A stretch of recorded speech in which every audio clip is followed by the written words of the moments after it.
از محمد شیغانی از بیسترانا کوبان سر کوبان درخست از جوار پیشکش کرد. دک کوبان شرعی رو شرگرانه سال 1014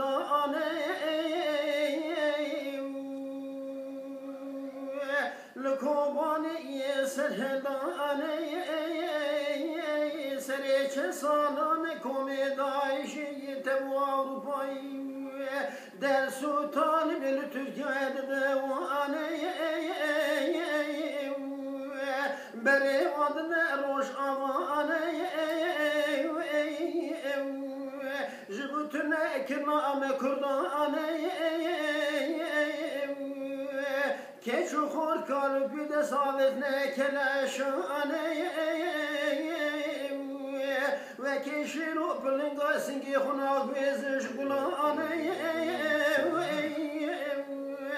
دبی حتی داملکی خونامه و ماخا خونادن دسته دشمنونه یاره از باندکی مرشی کردم شرف و ناموزدم دمایکی تیام کردانه دست بدن هدو وکی برانه ولاد کدینا و دستو بجما و خلاص که دستی و دشمنو نیاره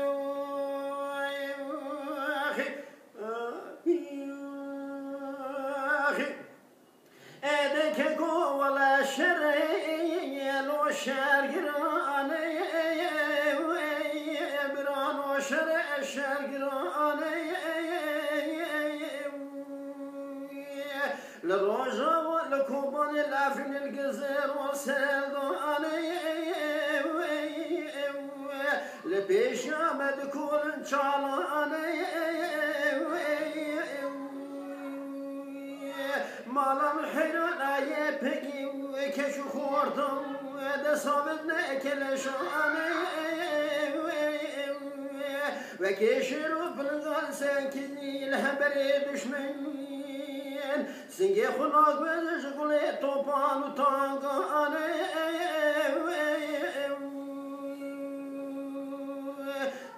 چاوه تمام دنیا لاخا کردانه از جار کدنی باد کم هرشی کرده بشرف و ناموسه دمدما یکی تیام کردانه دست بنهدو وکی برانه ولاد کدینا و دستو بیا ام آخا خلاص که یه دست دشمنو نیاره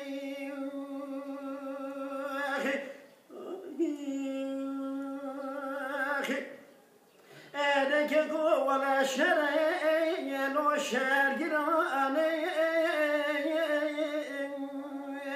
بران ولا شرعی لو شرگرانه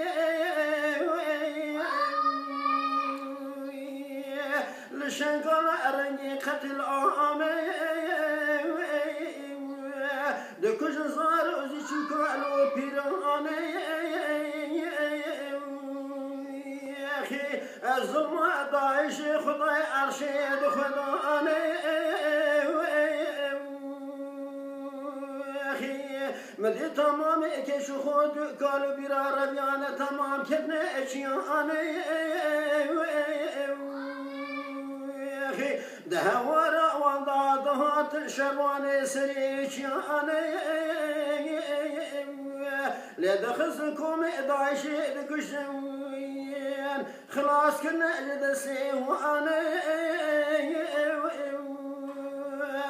جانب رام قدام دما يكي تيام كردانه دست بدهدو وکی برانه ولاد کتینا و دستو بیا ام آخا خلاص که یه دست دشمنو نیاره